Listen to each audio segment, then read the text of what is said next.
look for Steve-O on here. So can we pin him? There we go. All right, sorry. I was going to do that. So Steve-O, we're very, very excited about you coming up to the office. Obviously, we get a chance to see you more than other reps, which is really exciting as far as being so close. I know you're excited about the PR contest as well, just like Alex. I'm coming for that silver cup, Oh, sorry, we're having so much fun. But we asked Steve to put together some ideas that would help you guys with push weeks and the things. I know that he's had millions of $10,000 weeks. I know some of us are trying to get $10,000 over the course of almost 3 weeks. So, Steve-O, why don't I turn it over to you, sir, and take it from here?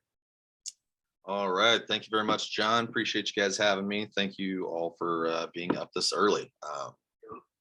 So SC2 is it's a fun time of year. It really is kind of like a magical time of year. You'll hear it described that way. And it really is. It's one of those things that there's kind of nothing like it. It is so cool. And then also it exists just because we made it up. And so it's just so awesome. But yeah, there are so many amazing stories from SC2s just over the years. I remember actually my first SC2 that I hit limo night for, or hit 10K for. I had to hit 10K twice because I had an order cancel on me. So I go through this whole thing of being like, yes, first 10K push, let's go. I sold an ultimate to get it. It was just I was out of Canton. Everything was great.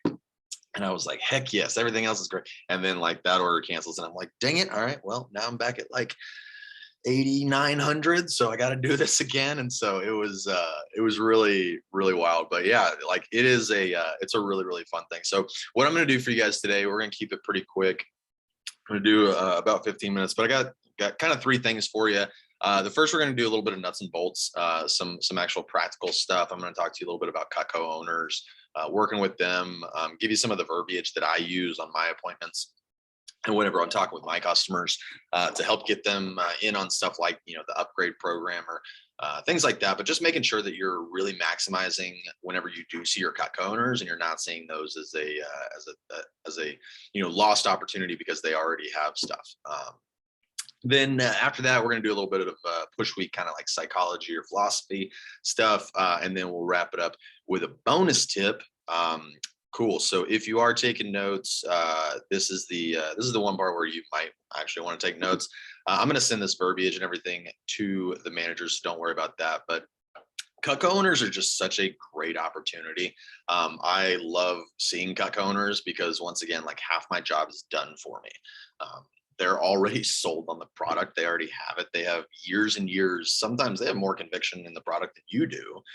And it's a really, really great thing just because, once again, that sales cycle is just so shortened for you because they already know and trust the product. So you just have to figure out what else they want and make some of the other new stuff something that they will want. And so the real thing that I would say that is the key to seeing Cutco owners is getting good at selling the ultimate pieces. And so what I mean by the ultimate pieces is if you fold out that sets for life brochure, everything from the Hardy slicer over to the 4-inch paring knife. And so basically, if you're able to sell all those pieces that don't come in the homemaker, it's going to make people want things that are, number one, bigger than the homemaker. So it'll make you better with your new customers and selling signature and ultimate sets. But then also it's going to allow you to really dive in with those Cutco owners and show them the things that they don't even really know exist yet. So I'll say this. So whenever it comes to the ultimate pieces, there's really 3 that I would say if you can get good at selling these, then you're good. Of course, there's the signature set pieces, which are the cheese knife and the Hardy slicer, and the shears, and those right there. If you are good at selling those, get good at selling those as well. But for the Veggie Knife, that one is your vegetable cleaver. It's really, really great because not only can you use it on the big stuff like the squash, the sweet potatoes, the beets, root vegetables, jicama? But you can also use it on really fine stuff like the cilantros, herbs, basils, scallions, peanuts, walnuts, almonds, mince and garlic, things like that, and everything in between. It's one of the most versatile chef's knives that we make. And then a lot of people think it's going to be, super heavy, but it's actually pretty lightweight for what it is. It's not like the big cleaver where, it's a pound and a half of steel, which is really, really cool. And so yeah, get good at selling the veggie knife. That one right there is one that like people really, really love that knife. The salmon knife. The salmon knife is another one that is a lot easier to sell than you think it is. I always tell my customers it's kind of like the cheese knife where it was designed for one thing, but everybody figured out it's good for other stuff. And so not only is it good for the salmon and fish fillets, but it's really, really great for watermelon, cantaloupe, honeydew, pineapple, any of those big melons that you're going through. And it's really cool because basically you can just tell customers, it's like, hey, most people, they use their big, huge chef's knife whenever they're cutting through their watermelon. It's just that most chef's knives, they have this crazy, big, huge surface area right here that all that watermelon is going to just like stick and grab onto. And so with the salmon knife, since it is, super, super thin and flexible anyway, there's not a whole lot of blade for it to grab onto. And then since it is flexible, you can go around the curve of the rind. That way you're not throwing away a bunch of the watermelon with the rind. You can stand up a pineapple and just shave down it like that. It's incredible. So that's another piece that like if you can get good at selling the salmon knife, people are going to want to buy ultimates. And then the boning knife. That one is as easy as asking Brian Carter or a manager to get the video from Brian Carter of him side by side with a trimmer and a boning knife going through raw chicken. If you show people that video, they'll want to buy a boning knife. It's that easy. But just explain how it's like, hey, this one is for all your raw meats, butterfly chicken breast, fat off the meat off the bone, steaks, tri-tip, brisket, any of those things. Raw meat's the weirdest consistency out of anything that we cut. So it's nice having a knife that is specifically for it. So get good at selling those ultimate pieces, you guys. And it does make things a lot better with your Cutco owners. Another thing that I would say with the Cutco owners is make sure that every time that you see them, you're presenting them with what we call the 4 programs. And so the 4 programs for you are going to be upgrades, flatware, cookware, and gifts. So it's upgrades, flatware, cookware, gifts. These are the things that you want to make sure all your customers know about. Because here's the thing, once again, a lot of Cutco owners, they've seen kids like you, but kids like you that did this like 10 or like 20 years ago, where we only taught you how to sell 10 knives and a pair of scissors. And then everything else that Cutco made functionally didn't exist. So a lot of people don't even know that we make a bigger set than the homemaker. So that's the thing. Like, you need to tell them, most people don't even know that we make cookware. Most people don't even know that we started off as a cookware company. So that's the funny thing. So you want to make sure that your customers know about these things, because here's the thing, if they don't know about them, they're not going to be able to buy them. And so make sure that they know about them. And here's the thing, you don't have to worry about being good at selling them, because you have a lifeline where you can just call your manager. Makes it super, super simple. But yeah, and then let me go ahead. I want to go ahead and give you my verbiage for my upgrade and just kind of walk you through what my approach is whenever I'm presenting that to a customer. And so basically what this will be after, this is kind of whenever I'm transitioning from just like showing them all of the cool new stuff into like figuring out, all right, what kind of deal are we going to do for this customer? So this is the script that I use whenever I'm going through it. I always say, so most people who add to their Cutco collection do one of 2 things. They either do our 5-piece custom set, where you pick out a few of your 5 favorite pieces.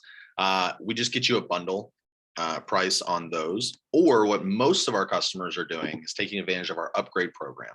What we do is we take the cost of the complete set and we give you full retail credit in today's dollars for everything you already have from the set. So you get all the extra customer requested and customer favorite pieces, the rest of your steak knives, and the bigger block that holds all your old stuff and your new stuff. Then when the new stuff comes in, you just use that box to ship back all your old stuff to the factory to get resharpened. When that gets back, you put it all in the block and it's like having a whole brand new set of Cutco, but you don't pay anywhere near it since you already have a lot of the stuff. Since Cutco's forever, there's no sense in buying it twice unless you really, really want to. So would you be more of a pick and choose kind of person, or do you want to see what the upgrade looks like just for grins?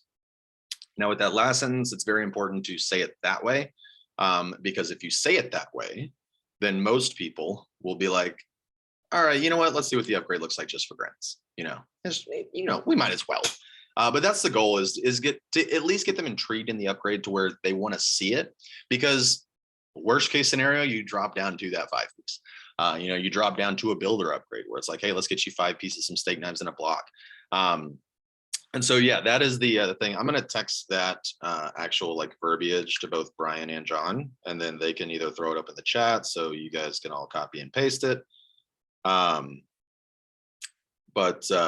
yeah, like if you want to use that on your appointments, that is just kind of a little power intro for doing the upgrade. All right, cool. And then just to kind of wrap up the nuts and bolts section, it's like the biggest advantage that you guys have, once again, is being able to call your manager. And so with this stuff, whenever it comes to doing something like an upgrade, that's an easy just call them, have him walk you through it. Same thing with like flatware, cookware, any of these other programs that we're doing, just call in the manager, make sure that you are doing it correctly, or if you're comfortable with it, you can do it yourself. One of the amazing things that makes this really, really easy for you guys is having the orders app. You can do the set breakdown on an ultimate set and just go delete all of the pieces that they already have, and that shows you what the upgrade would traditionally be. Whenever I do something like that, I'll normally like bonus some of the cutting boards and be like, hey, I'm going to buy you your cutting board set. And then like I'll bonus their favorite knife that they're most excited about. If they're really, really excited about the cheese knife, be like, hey, I know the cheese knife is the one that you're really excited about in the set. I'm going to go ahead and buy that for you since I'm in this big contest and you guys are helping me hit my goal. So I'm going to buy that for you out of the set. Saves you an extra $100.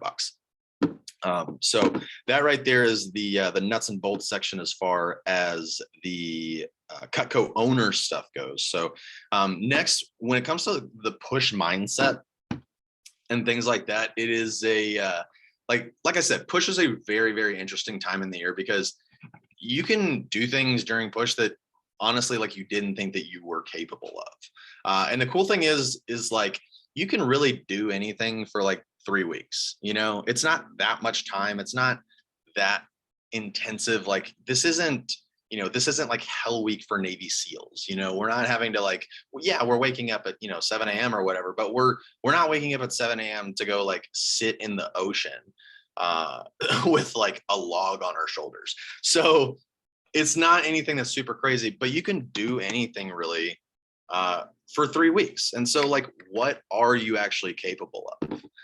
And that's kind of a cool thing, because it's like you really do get to discover in these 3 weeks like what you are capable of, and like what are you capable of setting up for your future self.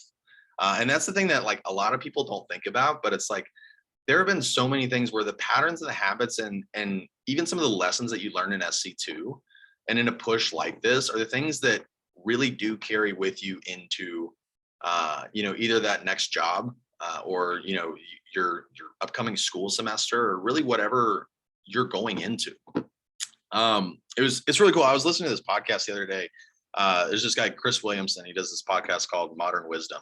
Highly recommend it. It's absolutely incredible. It has tons of different speakers and like people from all over the spectrum. And he said he was quoting somebody, but he said, you don't need spiritual energy to deliver karma to you.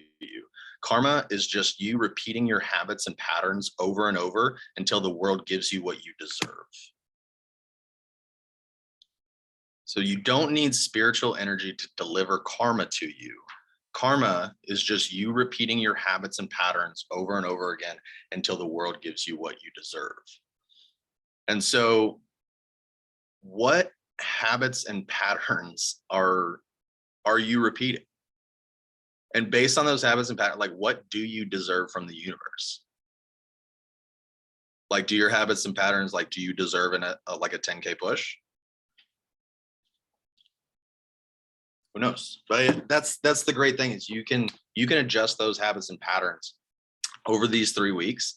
And they say it takes 3 weeks to form a habit. So who knows what you might be able to do and what you might be able to set up. But it's like, can you practice 3 weeks of delayed gratification? Because that's really what it is. There are going to be things over the next 3 weeks that you want to do that if you want to have a successful push, you're going to have to sacrifice. A big one of them is sleep. That was always a big thing for me.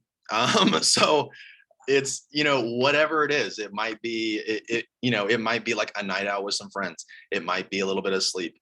It might be, like just leaning into to learning something and just taking the extra time to really dive into a topic, and sacrificing, watching TV or just, anything else that you could be doing there. So, but when you delay that gratification, it's, it ends up being like, it ends up compounding into such a bigger thing than you could really even imagine. Um, and yeah, like it can be like a real grind, but the grind is actually the fun part. And so, and I know I think I talked about this on another meeting like a while back, but there's this essay that I really like called The Myth of Sisyphus. And so there's that old story in Greek mythology of Sisyphus having to push a rock up a hill in the underworld, only to have it roll back down every single day. And he goes back and pushes it back up. And that's his eternity. He was punished by the gods. And they said there's nothing more hopeless and just more futile than just having to push a rock up a hill over and over and over and over again, only to have it go back down. And honestly, like this job, really any job, any aspect of life, really, and especially like with sales, like this job can feel so repetitive. Like you're on your 100th phone call, like you're pushing that rock up the hill over and over and over and over again. But the cool thing about that essay is the end of it. It ends with this quote that says, "The struggle alone towards the height is enough to fill a man's heart. One must imagine Sisyphus happy." And that's the cool thing, because like whenever I think about like SC2 and whenever I think about it, it's like the most fun part of these super intensive parts of our job are not the end of it. Like the most fun part of SC2 is not limo night. Granted, we do have fun, but that's not the most fun. I mean, half of limo night is just us telling like all of our war stories from SC2, talking about that customer that was just like super, super crazy, talking about that sale that we made that, put us over a certain, it's like, we're really just reveling in what we've done over the last 3 weeks.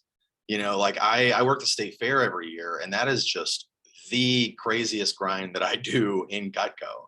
And it is so exhausting, and it is so just like draining in so many ways, but then also like it is so fulfilling. I don't look forward to the vacations after the fair. Like I look forward to the fair.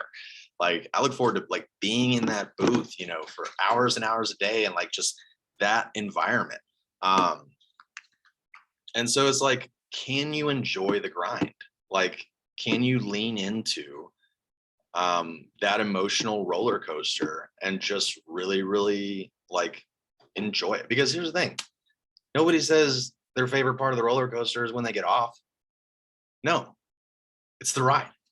So like enjoy the ride. And then finally, bonus tip, we'll wrap it up right here. This one is one, especially for SC2. I can't tell you how many people, and it seems to happen every year, and sometimes multiple times a year, but it's like people hit their goal at the conference. People hit their goal the morning of.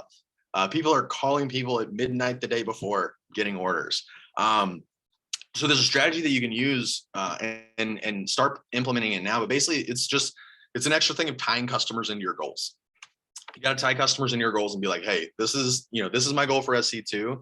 If at the like I'm getting close to the thing and I am not close, and I am close to hitting my goal, I just want to let you know I'm going to be calling you to see if I can work you a crazy deal on something. Just letting your customers know and giving them the heads up and creating that expectation that it's like, hey, I'm going to be calling you and asking you for sales, like if I am close to my goal, but then also tying it into the thing of like, I'm going to get you a good deal on this because you would be helping me out towards my goal. And so what you want to do with all your customers is, even if they do buy, but especially if they don't buy, create that wish list for them.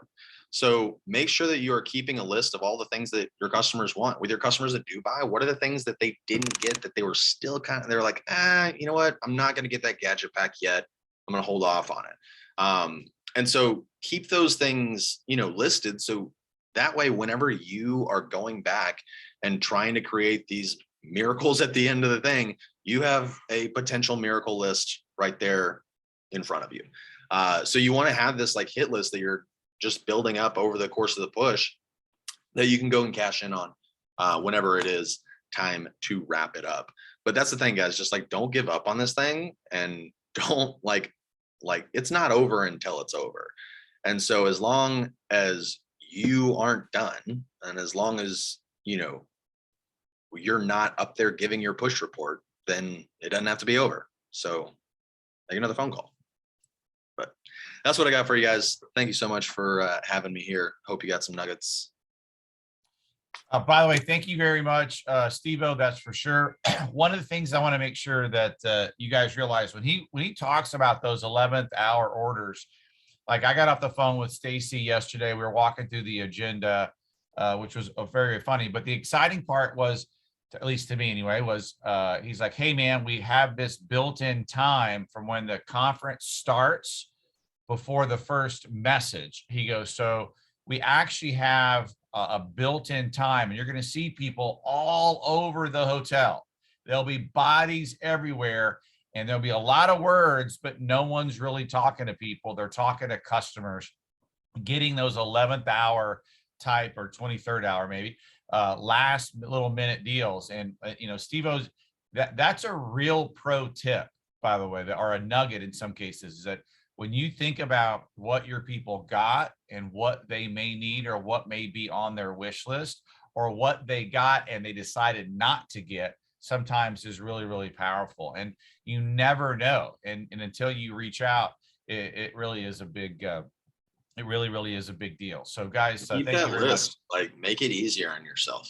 Like, you don't want to have to be going back through your whole book of like things like, oh man, who was I going to call? What do they want? It's like, no, just set yourself up where it's like, hey, I'm going to just keep this running list. And at the end, boom, let's just go back through this list. Star the ones that you know are going to be good. People that are like really, really close. People that are super tight into your goals. I'm digging it, man. Thank you very much, Steve. We appreciate you, especially coming live. That's for sure. Well, guys, for my wrap up thoughts, I just have, and this one you do actually